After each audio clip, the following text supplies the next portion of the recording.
Por edhe besoj që shihni edhe vetë në këtë qytetin e vjetër që gjithë këto punët e bukura që i kanë bërë në kohën e kaluar, besoj që ka qenë shumë e mirë dhe e vështirë dhe besoj që ajo sakrificë besoj në fund ka qenë lumturi dhe është bërë shumë e bukur.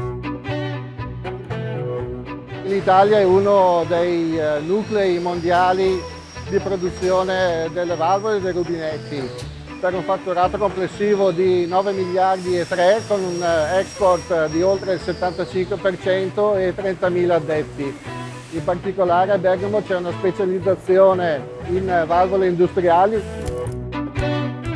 Oltre a Bergamo c'è anche Brescia dove si producono valvole per applicazioni civili, Novara dove c'è una concentrazione in particolare di rubinetteria sanitaria.